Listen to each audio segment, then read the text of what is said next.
Hello viewers, இன்னைக்கு நம்ம பார்க்க போறது ஒன் பீஸ் எபிசோட் 1168 பார்ட் 1.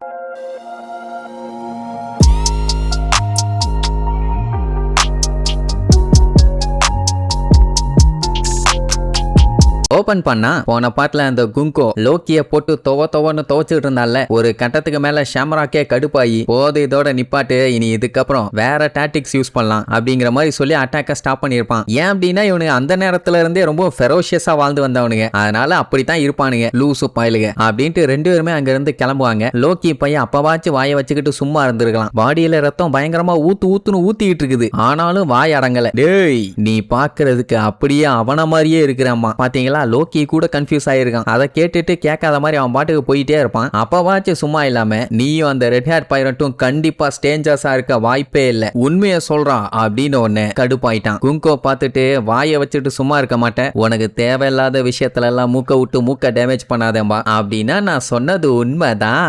என்னம்மா கண்ணு, ஒரு சைடு பார்த்தா பயங்கரமான பைரட்டு, இன்னொரு சைடு பார்த்தா செலஸ்டியல் டிராகன், அதாவது ஷாம்ராக் பாத்தீங்கன்னா செலஸ்டியல் டிராகன். அருமை அருமை, ரெண்டு பேரும் மூஞ்சும் ஒரே மாதிரி இருக்குது, உலகத்தோட ரெண்டு எண்டு மாதிரி, அதாவது வடதுருவம் தென்துருவம் மாதிரி அப்படின்ட்டு சும்மா போயிட்டு இருந்தவனே பயங்கரமா இப்ப சொரிஞ்சு விட்டுட்டான். உடனே குங்கோ அட்டாக் பண்றதுக்காக திரும்புவான். அப்புறம் ஷாம்ராக்கே சொல்லிடுவான், அந்த பைரட்டு என் கூட பிறந்தவன் தான், சொல்ல போனா என்னோட ட்வின் பிரதர். ஒரு நாள் அவன் ஹோலி லேண்டுக்கு வந்தவன் அங்கேயே இருந்திருக்கலாம், ஆனா அவன் இந்த கேவலமான லோவர் வேர்ல்டு தான் பிடிச்சிருக்குதுன்னு போயிட்டான் அப்படின்னு உடனே ஓ அப்படியா, எப்படி அவனோட ஃபேமிலி விஷயத்தெல்லாம் கேட்கும் போது இன்னும் அவன் மேல இருக்க வெறியேத்தி விடுது. ஆனா ஒண்ணு மட்டும் உறுதி, அண்ணனும் தம்பியும் என்னைய கடுப்பேத்துறதுல மட்டும் ஒரு குறை வைக்கல, எனக்கு காமனான எனிமியா இருக்கீங்க. கேட்கும் போதே காமெடியா இல்ல? ஒண்ணு மட்டும் தெரிஞ்சுக்கங்க, ஒரு நாள் இல்ல ஒரு நாள் என் கை விலங்கு அவுக்கப்படும், அன்னைக்கு உங்களை நான் பழிக்கு பழி வாங்குவேன். என் செயின் அவுத்து விட்டா என்னென்னலாம் நடக்கும் தெரியுமா? நீ கனவுல கூட அதை எதிர்பார்த்திருக்க மாட்டேன்னு வெறியில கைய முறுகுவான். ஒரு அண்டா ரத்தம் கீழே வந்து விழும். அது மட்டும் இல்லாம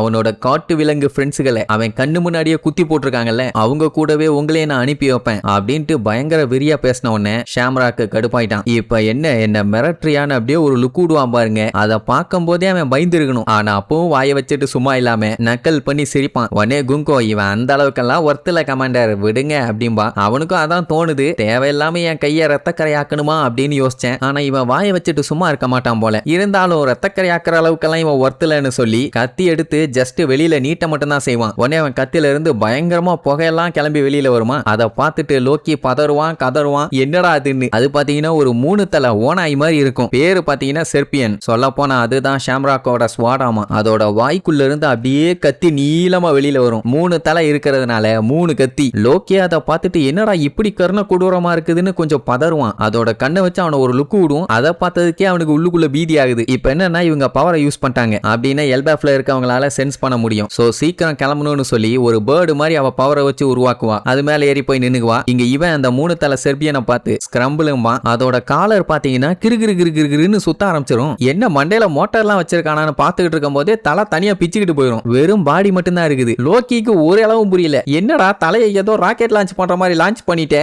என்னடா இதுன்னு பதறிட்டு இருப்பான். பட் அவன் அதெல்லாம் கண்டுக்கவே இல்லை. அவன் ஸ்வாட ரிட்டர்ன் எடுத்து சொருகிக்கிட்டு லேக்க போய் பேர்டு மாதிரி ஒன்னு கிரியேட் பண்ணால அது மேல ஏறி போய் நின்னுக்குவான். எங்கடா போற, என்னமோ பெருசா பண்ண போறேன்னு பார்த்தேன், இப்படி புஸ்வான விட்டுட்டு போற, இங்க வாடான்னு கத்துவான். ஷாம்ராக் பார்த்துட்டு இவ்வளவு நேரம் த்ரெட்டன் பண்ணிட்டு இருந்தீல்ல, எங்களை போட்டு தள்ளிடுவோம் அப்படி இப்படின்னு, இனி இதுக்கப்புறம் நீ உயிரோட இருந்தீன்னா என்னை எப்ப வேணாலும் வந்து கொல்றான்ட்டு அங்க இருந்து கிளம்பிடுவான். அப்படி நீ திரும்பி வந்தா கூட உன்னை நான் தாண்டா கொல்லுவேன்னு வேற சொல்லிட்டு போவான். என்ன இவன் லூசு மாதிரி பேசிட்டு இருக்கான், ஏதோ பெருசா அட்டாக் பண்ற மாதிரி சீனை போட்டுட்டு நாளைக்கு சூரியனை பார்க்க மாட்டேன் முடிஞ்சா நீ கொல்ல வாடாங்கிற மாதிரி சொல்லிட்டு போறான். அப்படி பேசிட்டு இருக்கும் போதே காட்டுக்குள்ள சரக்குன்னு ஏதோ ஒரு சவுண்டு. பார்த்தா அந்த தலை தனியா அத்துக்கிட்டு போச்சு இல்ல, அதான் அந்த கத்தியோட. அது பாத்தீங்கன்னா காட்ட ஒரு ரவுண்ட் அடிச்சுட்டு ரிட்டர்ன் லோக்கிய நோக்கி சும்மா மின்னல் வேகத்துல வந்துகிட்டு இருக்குது. அப்பந்தான் அவனுக்கே புரியுது இப்படித்தான் ஆப்போசிட் போயிருக்கானான்னு. அதாவது அந்த 3 கத்தியும் நம்மால் மேல வந்து சொருக போகுது. இல்லன்னு லோக்கி பதறிட்டு இருப்பான். அதுக்கப்புறம் கத்துன்னு கத்துவான், டே வீணா போனவனே விலங்கா வெட்டி பாயலன்னு. அதெல்லாம் ஷாம்ராக்கு கண்டுக்கிற மாதிரியே இல்ல, அவங்க பாட்டுக்கு பறந்து போவாங்க. அதுக்கப்புறம் லோக்கி பாத்தீங்கன்னா செயின் அக்கிறதுக்காக பயங்கரமா போராடுவான். என்னதான் முக்குனாலும் ஒரு இன்ச்சு கூட அசைக்க முடியல. அது மட்டும் இல்லாம கொஞ்சம் நவுண்டு போலான்னு பார்த்தா அதுவும் முடியல. கரெக்டா வாயை பழந்துகிட்டு வந்த வேகத்துல அவன் கிட்டக்க வரும்போது டேய் செலஸ்டியல் டிராகன் அப்படின்னு கத்தும் போது சரக்குன்னு வயிற்றுல 2 நெஞ்சில 1ன்னு 3 சொருகு ரத்தம் தெறி தெரிக்கும் இவங்க எதுக்கு இங்க வந்திருக்காங்கன்னா எப்படியாச்சும் எல்பேஃப அவங்க கான்குவர் பண்ணணும்னு. ஆனா ஒண்ணு மட்டும் அவனுக்கு தெளிவா தெரிஞ்சு போச்சு, அது கன்ஃபார்மா கொஞ்சம் கஷ்டம் தான். சரி வேற ஏதோ டாக்டிக்ஸ் இருக்குதுன்னு சொன்னானே, அது என்னன்னு கேட்டா அதுக்கு நமக்கு ஜெயின்ஸோட குழந்தைங்க தேவை அப்படின்ட்டு அந்த குழந்தைகளை வச்சு ஏதோ பிளான் பண்ணிட்டான். இன்னொருத்தர் நமக்கு தேவைப்படுதுன்னு உடனே சொல்லிட்டீங்கல்ல நான் பாத்துக்கிறேன்பா. சோ இப்படி இவங்க பேசிக்கிட்டே போவாங்க. ஆக மொத்தத்துல ஒரு பெரிய லெவல் சம்பவம் ஒண்ணு நடக்க போகுது. நான் கூட லோக்கி அந்த 3 கத்தி குத்த வரும்போது திடீர்னு நம்ம ஜோரோவும் லூஃபியும் என்ட்ரியை கொடுத்து மாசா தடுத்து அங்க வேற லெவல் சம்பவம் ஒண்ணு நடக்கும்னு எக்ஸ்பெக்ட் பண்ணேன். ஆனா நிறைவேறல. ஏன்னா நம்ம பயிலுக்கு அந்த அவரஸ்ட் கேசல்ல இருக்கானுங்க. அவனுக்கு லாஸ்ட் டைம் அந்த 2 ஜெயண்ட பார்த்தானுங்கல்ல, எழுப்பி என்னாச்சு ஏதாச்சுன்னு விசாரிக்கும் போது இந்த மாதிரி ஷாங்ஸும் ஒரு பொண்ணும் தான் வந்து எங்களை அட்டாக் பண்ணிட்டாங்கன்னு சொல்லுவானுங்களா. லூஃபி வாய்ப்பே இல்ல நீங்க பொய் சொல்றீங்கன்னு செம்ம காண்டாவான். ஏன்னா ஷாங்ஸ் தேவையில்லாம யாரையுமே அட்டாக் பண்ண மாட்டான். அவன் ரொம்ப நல்லவேங்கிற மாதிரி சொல்லி கத்துவான். பட் அவனுங்க பார்த்தப்போ அதே மொசர கட்டையாமா. பாத்தீங்களா அவனுங்க ஏமாந்த மாதிரி தான் நானும் ஏமாந்துருக்கேன். பாதி மூஞ்ச மட்டும் காமிச்சதுனால அந்த வெட்டும் தெரியல,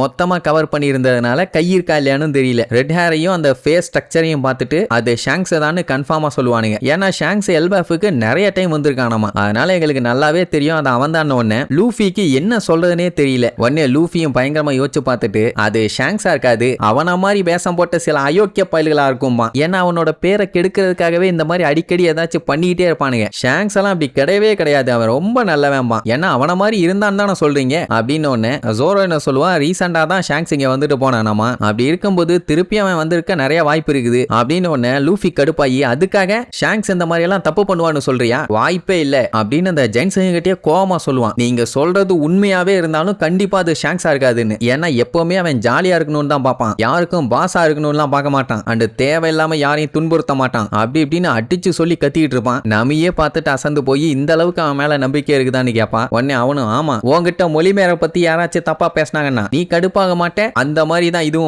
அவ பேரு மொழிமேர் இல்லடா வெளிமேர், ஏன்டா உயிரை வாங்குற எக்ஸாம்பிள்னு சொல்லி எரிச்சல் எத்தாதன்ன ஒண்ணு. சரி என்னமோ ஒண்ணு, நீங்க பார்த்தது ஷாங்ஸா இருக்க கன்ஃபார்மா வாய்ப்பே இல்ல நீவான். உடனே அந்த ஜென்ஸுமே இவ்வளவு சாலிடா சொல்றான்னா அப்ப அவன மாதிரி இருக்கிற வேற யாராச்சும் இருக்குமா, ஒருவேளை அவனோட பிரதரா இருக்குமோ அப்படின்னு ஒன்னதான் லூஃபிக்கே ஸ்ட்ரைக் ஆகும். ஷாங்ஸோட பிரதரா அப்படி ஒருத்தன் இருந்தா அவனுமே நல்லவனா தான் இருக்கணும். அப்படி ஏதாச்சும் இருக்கான்னு யோசிச்சு பார்க்கும்போது இது வரைக்கும் ஷாங்ஸ் அவன் ஃபேமிலியை பத்தி பேசினதே இல்ல. சின்ன வயசுல இருந்தே அவன் பைரட் ஷிப்ல தான் வளர்ந்திருக்கான். ரோஜர்ஸ் ரெய்லி மத்தவங்க தான் அவனோட ஃபேமிலி, அதாவது என்டையர் ரோஜர் பைரட்ஸே எக்ஸப்ட் பக்கி. ஆமா பக்கி என்னன்னா அவனோட செம ஃபன்னா இருக்கும், ஆளை காணோம். இப்படி அவனை பத்தி யோசிச்சுட்டு இருக்கும்போது யாரோ ஒருத்தர் அந்த அவரஸ்ட் கேஸ்ல நோக்கி அப்படியே பொடி நடைய வந்துகிட்டு இருக்காங்க. லாங் ஒயிட் ஹேர் இருக்குது, தலையில ஒரு பெரிய கேப் இருக்கிறதுனால யாருன்னு ஒழுங்கா தெரியல. சரி அது யாரு என்னன்னு அடுத்தடுத்த எபிசோட்ல பார்க்கலாம். டாடா.